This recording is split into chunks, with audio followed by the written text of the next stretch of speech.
ଓମ୍ ଶାନ୍ତି। 18 August 2025 ପ୍ରାତଃ ମୁରଲୀ।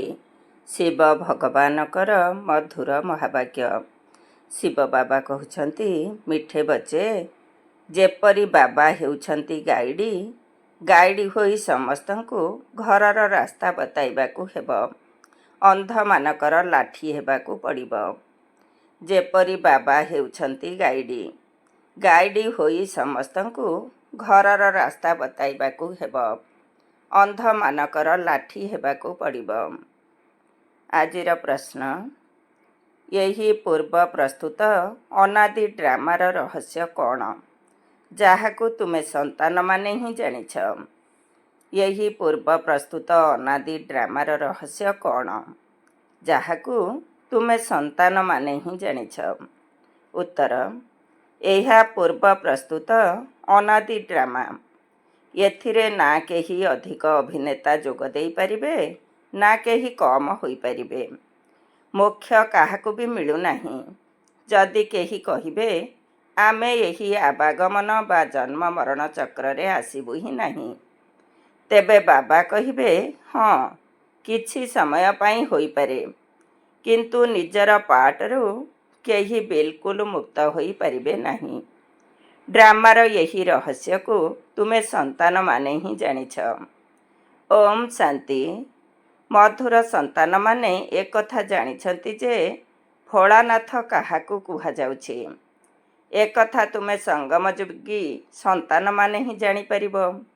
କଳିଯୁଗୀ ମନୁଷ୍ୟ ତିଳେ ମାତ୍ର ବି ଜାଣିନାହାନ୍ତି। ଏକମାତ୍ର ବାବା ହିଁ ହେଉଛନ୍ତି ଜ୍ଞାନର ସାଗର। ସେ ହିଁ ସୃଷ୍ଟିର ଆଦି ମଧ୍ୟ ଅନ୍ତରଜ୍ଞାନ ବୁଝାଉଛନ୍ତି। ବାବା ନିଜର ପରିଚୟ ଦେଉଛନ୍ତି। ତୁମେ ଏବେ ବୁଝିପାରୁଛ, ଆଗରୁ କିଛି ଜାଣିନଥିଲ। ବାବା କହୁଛନ୍ତି, ମୁଁ ହିଁ ଆସି ଭାରତକୁ ସ୍ୱର୍ଗ କରି ବେହଦର ସମ୍ପତ୍ତି ଦେଉଛି, ଯାହାକୁ ତୁମେ ଏବେ ନେଉଛ। ଜାଣୁଛ, ଆମେ ବେହଦର ବାବାଙ୍କ ଠାରୁ ବେହଦ ସୁଖର ସମ୍ପତ୍ତି ନେଉଛୁ। ଏହା ପୂର୍ବ ନିର୍ଦ୍ଦିଷ୍ଟ ଡ୍ରାମା। ଜଣେ ହେଲେ ଅଭିନେତା ଏହି ନାଟକରେ ନା ଅଧିକ ହୋଇପାରିବେ, ନା କମ୍ ହୋଇପାରିବେ। ସମସ୍ତଙ୍କୁ ନିଜର ନିଜସ୍ୱ ଅଭିନୟ ମିଳିଛି। ମୋକ୍ଷ କେହି ହେଲେ ବି ପାଇପାରିବେ ନାହିଁ। ଯିଏ ଯେଉଁ ଧର୍ମର ହୋଇଥିବେ, ପୁଣି ସେହି ଧର୍ମକୁ ଯିବେ। ବୌଦ୍ଧ ଖ୍ରୀଷ୍ଟିଆନ ଧର୍ମାବଲମ୍ବୀ ସ୍ୱର୍ଗକୁ ଯିବାକୁ ଇଚ୍ଛା କଲେ ମଧ୍ୟ ଯାଇପାରିବେ ନାହିଁ। ଯେବେ ତାଙ୍କର ଧର୍ମସ୍ଥାପକ ଆସିଥାନ୍ତି, ତେବେ ହିଁ ତାଙ୍କର ଅଭିନୟ ଆରମ୍ଭ ହୋଇଥାଏ। ଏସବୁ ତୁମେ ପିଲାମାନଙ୍କର ବୁଦ୍ଧିରେ ଅଛି। ସମଗ୍ର ଦୁନିଆର ମନୁଷ୍ୟମାନେ ବର୍ତ୍ତମାନ ନାସ୍ତିକ ହୋଇଯାଇଛନ୍ତି, ଅର୍ଥାତ୍ ବେହଦର ବାବାଙ୍କୁ ଜାଣିନାହାନ୍ତି। ମନୁଷ୍ୟ ହିଁ ଏକଥାକୁ ଜାଣିବେ ନା। ଏହି ହେଉଛି ମନୁଷ୍ୟମାନଙ୍କର ନାଟକଶାଳା। ପ୍ରତ୍ୟେକ ଆତ୍ମା ନିର୍ବାଣ ଧାମରୁ ଆସୁଛନ୍ତି ଅଭିନୟ କରିବା ପାଇଁ। ପରେ ନିର୍ବାଣ ଧାମ ଯିବା ପାଇଁ ପୁରୁଷାର୍ଥ କରୁଛନ୍ତି। କୁହନ୍ତି, ବୁଦ୍ଧ ନିର୍ବାଣ ଗଲେ। ଏବେ ବୁଦ୍ଧଙ୍କ ଶରୀର ତ ଗଲା ନାହିଁ, ଆତ୍ମା ହିଁ ଗଲା। କିନ୍ତୁ ବାବା ବୁଝାଉଛନ୍ତି, କେହି ହେଲେ ନିର୍ବାଣକୁ ଯାଉନାହାନ୍ତି। ନାଟକରୁ କେହି ବାହାରି ପାରିବେ ହିଁ ନାହିଁ। ମୋକ୍ଷ ପାଇପାରିବେ ନାହିଁ। ଏହା ପୂର୍ବ ନିର୍ଦ୍ଦିଷ୍ଟ ଡ୍ରାମା ଅଟେ ନା। କେତେକ ମନୁଷ୍ୟ ଭାବୁଛନ୍ତି ମୋକ୍ଷ ମିଳିଥାଏ, ସେଥିପାଇଁ ପୁରୁଷାର୍ଥ କରିଥାନ୍ତି। ଯେପରି ଜୈନ ଧର୍ମର ଲୋକେ ପୁରୁଷାର୍ଥ କରିଥାନ୍ତି। ତାଙ୍କର ନିଜସ୍ୱ ନୀତି ପ୍ରଥା ରହିଛି। ତାଙ୍କର ନିଜସ୍ୱ ଗୁରୁ ରହିଛନ୍ତି, ଯାହାକୁ ସେମାନେ ମାନୁଛନ୍ତି। ବାକି ମୋକ୍ଷ କାହାକୁ ବି ମିଳୁନାହିଁ। ତୁମେ ତ ଜାଣୁଛ, ଆମେ ହେଉଛୁ ଏହି ଡ୍ରାମାର ଅଭିନେତା। ଆମେ କେବେ ଆସିଲୁ, ପୁଣି କିପରି ଯିବୁ, ଏକଥା କାହାକୁ ହେଲେ ବି ଜଣା ନାହିଁ। ଜୀବଜନ୍ତୁ ତ ଜାଣିବେ ନାହିଁ। ମନୁଷ୍ୟ ହିଁ କହୁଛନ୍ତି, ଆମେ ହେଲୁ ଅଭିନେତା। ଏହା ହେଉଛି କର୍ମକ୍ଷେତ୍ର। ଯେଉଁଠି ଆତ୍ମାମାନେ ରହୁଛନ୍ତି, ତାକୁ କର୍ମକ୍ଷେତ୍ର କୁହାଯିବ ନାହିଁ। ତାହା ତ ହେଉଛି ନିରାକାରୀ ଦୁନିଆ। ସେଠାରେ କୌଣସି ଖେଳକୁଦ ହୁଏ ନାହିଁ, ଅଭିନୟ ହେଉନାହିଁ। ନିରାକାରୀ ଦୁନିଆରୁ ସାକାରୀ ଦୁନିଆକୁ ଆସୁଛନ୍ତି ଅଭିନୟ କରିବା ପାଇଁ, ଯାହାର ପୁଣି ପୁନରାବୃତ୍ତି ହୋଇ ଚାଲିଛି। ପ୍ରଳୟ କେବେ ହୋଇ ହିଁ ନଥାଏ। ଶାସ୍ତ୍ରରେ ଦର୍ଶାଯାଇଛି, ମହାଭାରତ ଲଢ଼େଇରେ ଯାଦବ ଏବଂ କୌରବ ମରିଗଲେ। ବାକି 5 ପାଣ୍ଡବ ବଞ୍ଚିଲେ। ସେମାନେ ମଧ୍ୟ ପାହାଡ଼ରୁ ଗଳିପଡ଼ି ମରିଗଲେ। ବାକି କେହି ରହିଲେ ନାହିଁ। ଏଥିରୁ ବୁଝୁଛନ୍ତି ପ୍ରଳୟ ହୋଇଗଲା। ଏସବୁ କଥା ଶାସ୍ତ୍ରକାରମାନେ ବସି ତିଆରି କରିଛନ୍ତି। ପୁଣି ଦେଖାଉଛନ୍ତି, ସମୁଦ୍ରରେ ଅଶ୍ୱସ୍ଥ ପତ୍ରରେ ଗୋଟିଏ ପିଲା ଆଙ୍ଗୁଠି ଚୁଚୁମି ଚୁଚୁମି ଆସିଲା। ଏବେ ତାଙ୍କଠାରୁ ପୁଣି ଦୁନିଆ କିପରି ସୃଷ୍ଟି ହେବ? ମନୁଷ୍ୟ ଯାହା କିଛି ଶୁଣୁଛନ୍ତି, ସେମାନେ ସତ ସତ ବୋଲି କହି ଚାଲିଥାନ୍ତି। ଏବେ ତୁମେ ଜାଣୁଛ ଯେ ଶାସ୍ତ୍ରରେ କ'ଣ କ'ଣ ସବୁ ଲେଖିଦେଇଛନ୍ତି। ଏସବୁ ହେଉଛି ଭକ୍ତି ମାର୍ଗର ଶାସ୍ତ୍ର। ଭକ୍ତଙ୍କୁ ଫଳ କେବଳ ଏକ ଭଗବାନ ବାବା ହିଁ ଦେଇଥାନ୍ତି। କେହି ମୁକ୍ତିକୁ, କେହି ଜୀବନ ମୁକ୍ତିକୁ ଚାଲି ଯାଉଛନ୍ତି। ପ୍ରତ୍ୟେକ ଅଭିନେତା ଆତ୍ମାମାନଙ୍କର ଯେବେ ପାଠ ଆସିବ, ସେବେ ପୁଣି ଆସିବେ। ଏହି ଡ୍ରାମାର ରହସ୍ୟକୁ ତୁମ ସନ୍ତାନମାନଙ୍କ ବ୍ୟତୀତ ଆଉ କେହି ଜାଣିନାହାନ୍ତି। କହୁଛନ୍ତି ଆମେ ରଚୟିତା ଏବଂ ରଚନାକୁ ଜାଣିନାହୁଁ। ଡ୍ରାମାର ଅଭିନେତା ହୋଇ ଯଦି ଡ୍ରାମାର ଆଦି ମଧ୍ୟ ଅନ୍ତର, ଡ୍ୟୁରେସନ୍ ବା ଅବଧି ଆଦିକୁ ନ ଜାଣିଲେ ତାଙ୍କୁ ଅଜ୍ଞାନ କହିବା ନା? କିନ୍ତୁ ବୁଝାଇଲେ ମଧ୍ୟ ବୁଝୁନାହାନ୍ତି। 84 ଲକ୍ଷ ଭାବି ନେଇଥିବା କାରଣରୁ ଅବଧି ମଧ୍ୟ ଲକ୍ଷ ଲକ୍ଷ ବର୍ଷ କହିଦେଉଛନ୍ତି। ଏବେ ତୁମେ ଜାଣୁଛ, ବାବାଙ୍କଠାରୁ ଆମେ କଳ୍ପ କଳ୍ପ ଆସି ସ୍ୱର୍ଗର ବାସାଇ ନେଉଛୁ। ଅବିନାଶୀ ସମ୍ପତ୍ତି ନେବା ପାଇଁ 5000 ବର୍ଷ ପୂର୍ବେ ମଧ୍ୟ ଆପଣଙ୍କ ସହିତ ମିଶିଥିଲୁ। ଯଥା ରାଜାରାଣୀ ତଥା ପ୍ରଜା, ସମସ୍ତେ ବିଶ୍ୱର ମାଲିକ ହେଉଛନ୍ତି। ପ୍ରଜା ମଧ୍ୟ କହିବେ, ଆମେ ବିଶ୍ୱର ମାଲିକ ଅଟୁ। ତୁମେ ଯେବେ ବିଶ୍ୱର ମାଲିକ ହେଉଛ, ସେ ସମୟରେ ଚନ୍ଦ୍ରବଂଶୀ ରାଜ୍ୟ ରହିବ ନାହିଁ। ତୁମେ ସନ୍ତାନମାନେ ଡ୍ରାମାର ସାରା ଆଦି ମଧ୍ୟ ଅନ୍ତକୁ ଜାଣିଛ। ମନୁଷ୍ୟ ଭକ୍ତି ମାର୍ଗରେ ଯାହାଙ୍କର ପୂଜା କରିଥାନ୍ତି, ତାଙ୍କୁ ମଧ୍ୟ ଜାଣିନାହାନ୍ତି। ଯାହାଙ୍କୁ ଭକ୍ତି କରୁଛ, ତାଙ୍କର ଜୀବନ କାହାଣୀକୁ ମଧ୍ୟ ଜାଣିବା ଦରକାର ନା? ତୁମେ ସନ୍ତାନମାନେ ଏବେ ବାବାଙ୍କ ଦ୍ୱାରା ସମସ୍ତଙ୍କର ଜୀବନ କାହାଣୀକୁ ଜାଣୁଛ। ଏବେ ତୁମେ ବାବାଙ୍କର ହୋଇଛ। ବାବାଙ୍କର ଜୀବନ କାହାଣୀ ବିଷୟରେ ତୁମକୁ ଜଣାଅଛି। ସେହି ବାବା ହେଉଛନ୍ତି ପତିତ ପାବନ, ମୁକ୍ତିଦାତା ଓ ପଥ ପ୍ରଦର୍ଶକ ମଧ୍ୟ। ତୁମକୁ ପାଣ୍ଡବ ବୋଲି କୁହାଯାଏ। ତୁମେ ସମସ୍ତଙ୍କର ଗାଇଡ଼ ହେଉଛ। ସମସ୍ତଙ୍କୁ ରାସ୍ତା ବତାଇବା ପାଇଁ ଅନ୍ଧମାନଙ୍କର ଲାଠି ହେଉଛ। ବାବାଙ୍କ ପରି ତୁମକୁ ମଧ୍ୟ ପଥ ପ୍ରଦର୍ଶକ ହେବାକୁ ପଡ଼ିବ। ସମସ୍ତଙ୍କୁ ରାସ୍ତା ବତାଇବାକୁ ହେବ। ତୁମେ ଆତ୍ମା, ସେ ହେଉଛନ୍ତି ପରମାତ୍ମା। ତାଙ୍କଠାରୁ ଅବିନାଶୀ ସମ୍ପତ୍ତି ମିଳୁଛି। ଭାରତରେ ବେହଦର ରାଜ୍ୟ ଥିଲା, ଏବେ ନାହିଁ। ତୁମେ ଜାଣିଛ, ଆମେ ଅବିନାଶୀ ପିତାଙ୍କଠାରୁ ଅବିନାଶୀ ସୁଖର ସମ୍ପତ୍ତି ନେଉଛୁ। ଅର୍ଥାତ୍ ମନୁଷ୍ୟରୁ ଦେବତା ହେଉଛୁ। ଆମେ ହିଁ ଦେବତା ଥିଲୁ, ପୁଣି 84 ଜନ୍ମ ନେଇ ଶୂଦ୍ର ହୋଇଛୁ। ବାବା ଆସି ଶୂଦ୍ରରୁ ବ୍ରାହ୍ମଣ କରାଉଛନ୍ତି। ଯଜ୍ଞରେ ବ୍ରାହ୍ମଣ ନିଶ୍ଚୟ ଆବଶ୍ୟକ। ଏହା ତ ହେଉଛି ଜ୍ଞାନ ଯଜ୍ଞ। ଭାରତରେ ବହୁତ ଯଜ୍ଞ ରଚନା କରୁଛନ୍ତି। ବିଶେଷ ରୂପେ ଆର୍ଯ୍ୟ ସମାଜୀମାନେ ବହୁତ ଯଜ୍ଞ କରିଥାନ୍ତି। ବର୍ତ୍ତମାନ ଏହା ହେଉଛି ରୁଦ୍ର ଜ୍ଞାନ ଯଜ୍ଞ, ଯେଉଁଥିରେ ସମଗ୍ର ପୁରୁଣା ଦୁନିଆ ସ୍ୱାହା ହେବ। ଏବେ ବୁଦ୍ଧିରେ ବିଚାର କରିବାକୁ ହେବ। କଳି ଯୁଗରେ ତ ବହୁତ ମନୁଷ୍ୟ ରହିଛନ୍ତି। ସମଗ୍ର ପୁରୁଣା ଦୁନିଆ ବିନାଶ ହୋଇଯିବ। କୌଣସି ବି ଜିନିଷ କାମରେ ଆସିବ ହିଁ ନାହିଁ। ସତ୍ୟ ଯୁଗରେ ପୁଣି ସବୁକିଛି ନୂଆ ହେବ। ଏଠାରେ କେତେ ଆବର୍ଜନା ରହିଛି। ମନୁଷ୍ୟ କେତେ ଅପରିଷ୍କାର ରହୁଛନ୍ତି। ଧନବାନ ବହୁତ ଭଲ ମହଲରେ ରହୁଛନ୍ତି। ଗରିବ ତ ବିଚାରା ଆବର୍ଜନାରେ, କୁଡ଼ିଆରେ ପଡ଼ି ରହୁଛନ୍ତି। ବର୍ତ୍ତମାନ ସରକାର ଏହି କୁଡ଼ିଆଗୁଡ଼ିକୁ ଭାଙ୍ଗି ଦେଉଛନ୍ତି। ତାଙ୍କୁ ଅନ୍ୟ ଜାଗା ଦେଇ ଜାଗାକୁ ବିକ୍ରି କରିଦେଉଛନ୍ତି। ନ ଉଠିଲେ ଜବରଦସ୍ତି ଉଠାଇଛନ୍ତି। ଗରିବ ବହୁତ ଦୁଃଖୀ ଅଛନ୍ତି। ଯିଏ ସୁଖରେ ଅଛନ୍ତି, ସେ ମଧ୍ୟ ସ୍ଥାୟୀ ସୁଖୀ ନୁହନ୍ତି। ଯଦି ସୁଖ ଥାଆନ୍ତା, ତେବେ କାହିଁକି କୁହନ୍ତେ ଏହା କାକବିଷ୍ଟା ସମାନ ସୁଖ? ଶିବ ଭଗବାନ ଉବାଚ, ଆମେ ଏହି ମାତାମାନଙ୍କ ଦ୍ୱାରା ସ୍ୱର୍ଗର ଦ୍ୱାର ଖୋଲୁଛୁ। ମାତାମାନଙ୍କ ଉପରେ କଳସ ରଖାଯାଇଛି। ସେମାନେ ପୁଣି ସମସ୍ତଙ୍କୁ ଜ୍ଞାନ ଅମୃତ ପିଆଉଛନ୍ତି। କିନ୍ତୁ ତୁମର ହେଉଛି ପ୍ରବୃତ୍ତି ମାର୍ଗ। ତୁମେ ହେଉଛ ପ୍ରକୃତ ବ୍ରାହ୍ମଣ, ତେଣୁ ସମସ୍ତଙ୍କୁ ଜ୍ଞାନ ଚିତା ଉପରେ ବସାଉଛ। ଏବେ ତୁମେ ହେଲ ଦୈବୀ ସମ୍ପ୍ରଦାୟର। ଆସୁରୀ ସମ୍ପ୍ରଦାୟ ଅର୍ଥାତ୍ ରାବଣ ରାଜ୍ୟ। ଗାନ୍ଧୀ ମଧ୍ୟ କହୁଥିଲେ ରାମ ରାଜ୍ୟ ହେଉ। ଡାକୁଛନ୍ତି ହେ ପତିତ ପାବନ ଆସ। କିନ୍ତୁ କେହି କ'ଣ ନିଜକୁ ପତିତ ବୋଲି ଭାବୁଛନ୍ତି? ବାବା ପିଲାମାନଙ୍କୁ ଜାଗ୍ରତ କରାଉଛନ୍ତି।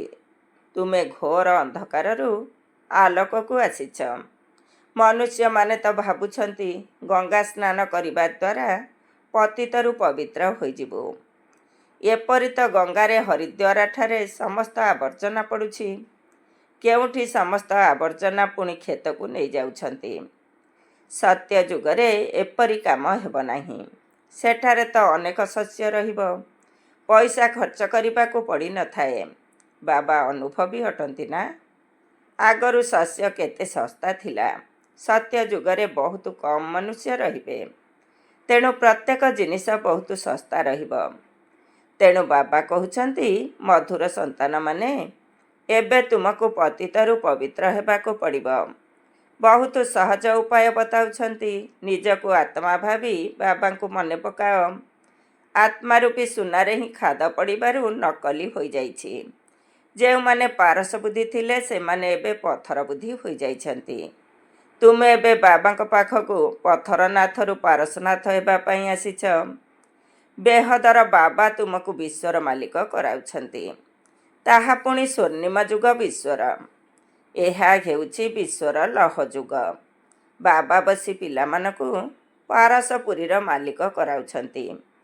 ତୁମେ ଜାଣୁଛ ଏଠାକାର ଏତେ କୋଠାବାଡ଼ି ଆଦି କୌଣସି କାମରେ ଆସିବ ନାହିଁ। ସବୁ ସମାପ୍ତ ହୋଇଯିବ। ଏଠାରେ କ'ଣ ଅଛି? ଆମେରିକା ପାଖରେ କେତେ ସୁନା ରହିଛି। ଏଠାରେ ଅଳ୍ପ ବହୁତ ସୁନା ଯାହା ମାତାମାନଙ୍କ ପାଖରେ ଅଛି ତାକୁ ମଧ୍ୟ ନେଇଯାଉଛନ୍ତି। କାହିଁକି ନା କରଜ ବଦଳରେ ସୁନା ଦେବାକୁ ପଡ଼ୁଛି। ସେଠାରେ ତୁମ ପାଖରେ ସୁନା ହିଁ ସୁନା ରହିବ। ଏଠାକାର କଉଡ଼ି ସେଠାରେ ହୀରା ରହିବ। ଏହାକୁ ଲହଯୁଗ କୁହାଯାଉଛି। ଭାରତ ହିଁ ଅବିନାଶୀ ଖଣ୍ଡ ଅଟେ। କେବେ ବିନାଶ ହେଉନାହିଁ। ଭାରତ ହେଉଛି ସବୁଠାରୁ ଶ୍ରେଷ୍ଠ ଦେଶ। ତୁମେ ମାତାମାନେ ସାରା ବିଶ୍ୱର ଉଦ୍ଧାର କରୁଛ। ତୁମ ପାଇଁ ନିଶ୍ଚୟ ନୂଆ ଦୁନିଆ ଦରକାର। ପୁରୁଣା ଦୁନିଆର ବିନାଶ ହୋଇଯିବ। କେତେ ବୁଝିବାର କଥା। ଶରୀର ନିର୍ବାହ ପାଇଁ ଧନ୍ଦା ଆଦି ମଧ୍ୟ କରିବାକୁ ହେବ। କିଛି ହେଲେ ଛାଡ଼ିବାର ନାହିଁ। ବାବା କହୁଛନ୍ତି ସବୁକିଛି କରି ମଧ୍ୟ ମୋତେ ମନେ ପକାଅ। ଭକ୍ତି ମାର୍ଗରେ ମଧ୍ୟ ତୁମେ ମୋତେ ମନେ ପକାଇଲେ ଯେ ଆମକୁ ଆସି ଶ୍ୟାମଳରୁ ଗୋରା ବନାଅ। ତାଙ୍କୁ ଯାତ୍ରୀ କୁହାଯାଉଛି। ତୁମେ ମଧ୍ୟ ଯାତ୍ରୀ ଅଟନା। ତୁମର ଘର ହେଉଛି ସେଠାରେ ଯେଉଁଠି ସବୁ ଆତ୍ମାମାନେ ରହୁଛନ୍ତି। ତୁମେ ସମସ୍ତଙ୍କୁ ଜ୍ଞାନ ଚିତା ଉପରେ ବସାଉଛ। ସମସ୍ତେ ହିସାବ କିତାବ ପରିଶୋଧ କରି ଫେରିଯିବେ। ପୁଣି ନୂଆ ରୂପରେ ତୁମେ ଆସିବ। ଯେତେ ବାବାଙ୍କ ସ୍ମୃତିରେ ରହିବ ସେତେ ପବିତ୍ର ହେବ ଏବଂ ଉଚ୍ଚପଦ ପାଇବ। ମାତାମାନଙ୍କ ପାଖରେ ତ ଫୁର୍ସତ ରହିଥାଏ। ପୁରୁଷମାନଙ୍କର ବୁଦ୍ଧି ଧନ୍ଦା ଆଦିରେ ଘୂରି ବୁଲୁଥାଏ। ସେଥିପାଇଁ ବାବା କଳସ ମାତାମାନଙ୍କ ଉପରେ ରଖିଛନ୍ତି। ଏଠାରେ ସ୍ତ୍ରୀକୁ ତ କହୁଛନ୍ତି ଯେ ପତି ହିଁ ତୁମର ଈଶ୍ୱର ଗୁରୁ ସବୁକିଛି। ତୁମେ ତାଙ୍କର ହେଉଛ ଦାସୀ। ଏବେ ପୁଣି ବାବା ତୁମ ମାତାମାନଙ୍କୁ କେତେ ଶ୍ରେଷ୍ଠ କରାଉଛନ୍ତି। ତୁମେ ନାରୀମାନେ ହିଁ ଭାରତର ଉଦ୍ଧାର କରୁଛ। କେହି କେହି ବାବାଙ୍କୁ ପଚାରୁଛନ୍ତି ଆବାଗମନରୁ କିପରି ମୁକ୍ତ ହେବୁ? ବାବା କହୁଛନ୍ତି ହଁ, କିଛି ସମୟ ପାଇଁ। ତୁମେ ପିଲାମାନେ ତ ଆଦିରୁ ଅନ୍ତ ପର୍ଯ୍ୟନ୍ତ ଅଲରାଉଣ୍ଡ ଅଭିନୟ କରୁଛ। ଅନ୍ୟ ଯେଉଁମାନେ ଅଛନ୍ତି ସେମାନେ ମୁକ୍ତିଧାମରେ ରହୁଛନ୍ତି। ତାଙ୍କର ଅଳ୍ପ ଅଭିନୟ ରହିଛି। ସେମାନେ ସ୍ୱର୍ଗକୁ ତ ଯିବେ ନାହିଁ। ଆବାଗମନରୁ ମୋକ୍ଷ ତାକୁ କୁହାଯିବ ଯିଏ ଶେଷରେ ଆସିବେ ଏବଂ ଚାଲିଯିବେ। ସେମାନେ ଜ୍ଞାନ ଆଦି ଶୁଣିପାରିବେ ନାହିଁ। ସେହିମାନେ ହିଁ ଶୁଣିବେ ଯେଉଁମାନେ ଆରମ୍ଭରୁ ଅନ୍ତ ପର୍ଯ୍ୟନ୍ତ ଅଭିନୟ କରୁଛନ୍ତି। କେହି କେହି କହୁଛନ୍ତି ଆମକୁ ଏହା ହିଁ ପସନ୍ଦ, ଆମେ ସେହିଠାରେ ହିଁ ବସି ରହିବୁ। ଏପରି କ'ଣ ହୋଇପାରିବ? ଡ୍ରାମାରେ ନିର୍ଦ୍ଧାର୍ଯ୍ୟ ହୋଇଛି ଶେଷ ସମୟରେ ହେଲେ ମଧ୍ୟ ଅଭିନୟ କରିବା ପାଇଁ ନିଶ୍ଚୟ ଆସିବେ, ବାକି ସାରା ସମୟ ଶାନ୍ତିଧାମରେ ରହିଥାନ୍ତି। ଏହା ହେଉଛି ଅବିନାଶୀ ଡ୍ରାମା। ଆଚ୍ଛା, ମିଠା ମିଠା ଶିଖିଲଧେ ସନ୍ତାନମାନଙ୍କ ପ୍ରତି ମାତା ପିତା ବାପଦାଦାଙ୍କର ମଧୁର ସ୍ନେହ ସମ୍ପନ୍ନ ଶୁଭେଚ୍ଛା ଏବଂ ସୁପ୍ରଭାତ। ଆତ୍ମିକ ପିତାଙ୍କର ଆତ୍ମିକ ସନ୍ତାନମାନଙ୍କୁ ନମସ୍ତେ। ଆମ ଆତ୍ମିକ ସନ୍ତାନମାନଙ୍କର ଆତ୍ମିକ ମାତା ପିତା ବାପଦାଦାଙ୍କୁ ନମସ୍ତେ ନମସ୍ତେ, ସୁପ୍ରଭାତ। ଧାରଣା ପାଇଁ ମୁଖ୍ୟ ସାର 1 ନମ୍ବର। ସଚା ସଚା ବ୍ରାହ୍ମଣ ହୋଇ ସମସ୍ତଙ୍କୁ ଜ୍ଞାନ ଅମୃତ ପାନ କରାଇବାକୁ ହେବ। ଜ୍ଞାନ ଚିତା ଉପରେ ବସାଇବାକୁ ହେବ। 2 ନମ୍ବର। ଶରୀର ନିର୍ବାହ ପାଇଁ କର୍ମଧନ୍ଦା ଆଦି ସବୁକିଛି କରି ପତିତରୁ ପାବନ ହେବା ପାଇଁ ବାବାଙ୍କୁ ମନେ ପକାଇବାକୁ ହେବ ଏବଂ ସମସ୍ତଙ୍କୁ ବାବାଙ୍କର ସ୍ମୃତି ଦେବାକୁ ହେବ। ଆଜିର ବରଦାନ। ବିଶେଷତା ଗୁଡ଼ିକୁ ଦାନ କରି ମହାନ ହେଉଥିବା ମହାଦାନୀ ହୁଅ। ବିଶେଷତା ଗୁଡ଼ିକୁ ଦାନ କରି ମହାନ ହେଉଥିବା ମହାଦାନୀ ହୁଅ। ଡିଟେଲ୍ସ। ଜ୍ଞାନ ଦାନ ତ ସମସ୍ତେ କରୁଛନ୍ତି, କିନ୍ତୁ ତୁମେ ବିଶେଷ ଆତ୍ମାମାନଙ୍କୁ ନିଜର ବିଶେଷତା ଗୁଡ଼ିକୁ ଦାନ କରିବାକୁ ହେବ। ଯିଏ ବି ତୁମ ସମ୍ମୁଖକୁ ଆସିବ, ତାକୁ ତୁମ ଦ୍ୱାରା ବାବାଙ୍କର ସ୍ନେହର ଅନୁଭବ ହେଉ। ତୁମର ଚେହେରା ଦ୍ୱାରା ବାବାଙ୍କର ଚିତ୍ର ଏବଂ ଚାଲିଚଳନ ଦ୍ୱାରା ବାବାଙ୍କର ଚରିତ୍ର ଦେଖାଯାଉ। ତୁମମାନଙ୍କର ବିଶେଷତା ଗୁଡ଼ିକୁ ଦେଖି ସେ ମଧ୍ୟ ବିଶେଷ ଆତ୍ମା ହେବାର ପ୍ରେରଣା ପ୍ରାପ୍ତ କରୁ। ଯଦି ଏହିଭଳି ମହାଦାନୀ ହୋଇଯିବ, ତେବେ ଆଦିଠାରୁ ଅନ୍ତ ପର୍ଯ୍ୟନ୍ତ ପୂଜ୍ୟ ପଣିଆରେ ମଧ୍ୟ ଏବଂ ପୂଜାରୀ ପଣିଆରେ ମଧ୍ୟ ମହାନ ହୋଇ ରହିବ। ଆଜିର ସ୍ଲୋଗାନ।